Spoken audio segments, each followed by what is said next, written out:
All right, so now that you have a taste of the different networking things that are in your area, you're going to need to show up. And so you put these 5 on your calendar, and now it's really about this concept of VCP.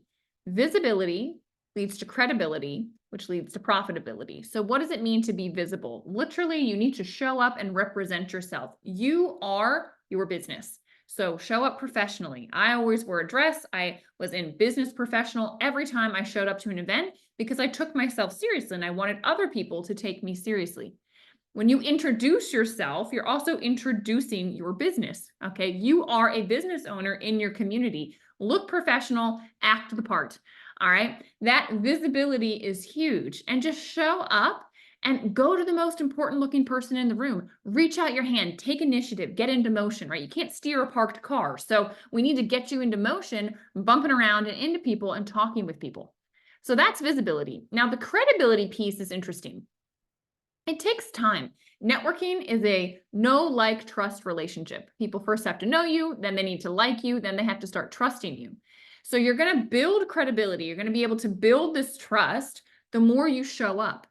If you consistently show up, people are going to pay attention, right? There's people that have been networking in your community far longer than you have, and they're going to know you're the new kid on the block. That's okay. Okay. Show up early to networking events. Do not come late. All right. Don't miss meetings. If you join a group and you're expected to be there every week, be there every week. Don't join something that you're not going to be able to join because people will think you're flighty. They won't trust you. Who's going to refer business to someone that can't even show up to a meeting? You know what I mean? If you have an allotted amount of time to say something, stick to that time. Usually there's a 30-second elevator pitch or a 60-second elevator pitch. A lot of times they have a timer. You will see some people disregard the timer. Not a good look. It's disrespectful. So stay in your allotted time, practice. I always used my drive to an event to practice my pitch and to get it down, and I would time myself to make sure I stayed in the allotted time. Do what you say you're going to do. All right. This is one of the 4 agreements if you've ever read the book, but this is truly important in networking. This is what builds trust. If you say you're going to make an introduction, make an introduction. Heck, do it right then and there, over email, over a text message.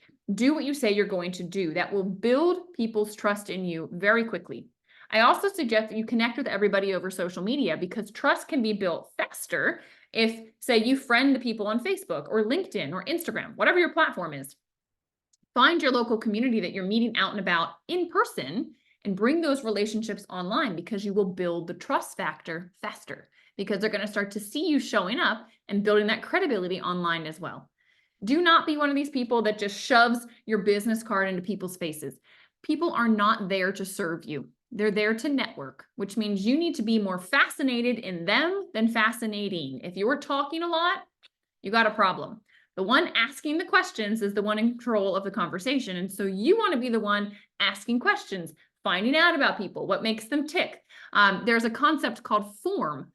And Lord is another one that we use, but basically form, family, occupation, recreation, and what's their motivating factor. Lord is location, occupation, recreation, dreams, right? These are things you can ask about. Where are you from? How long have you lived here? What do you do for work? How long have you been doing that? What got you into it? What do you do for fun, right? What's your goal with your business? You're asking these questions to create conversation and find commonality, all right? Keep saying yes. I cannot harp on this enough. And when I first started networking, I just said yes to everything. Somebody said, hey, could you sub for me in my group? Yes. Hey, would you be interested in going to this networking event? Yes. Hey, would you like to have a vendor booth here? Yes. I just said yes, yes, yes, yes, yes, because networking is not a clear A leads to B. Not at all.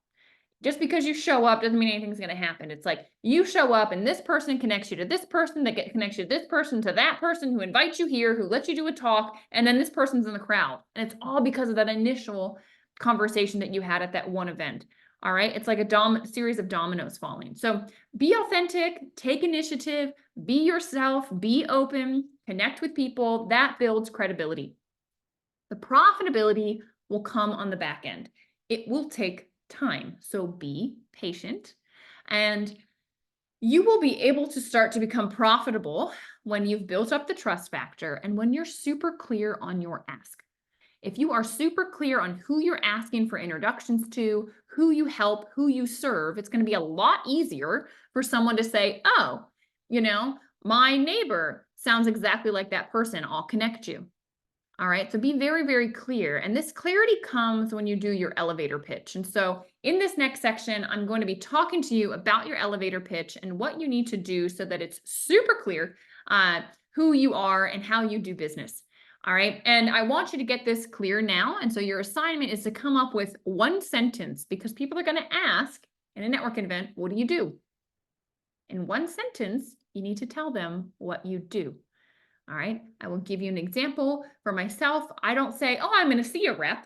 No. I say, I teach people how to help their bodies heal themselves. What do you do? I teach people how to help their bodies heal themselves. What do you do? Right? End with a question. Throw it back at them. So your assignment is to come up with your one sentence answer to what is it that you do.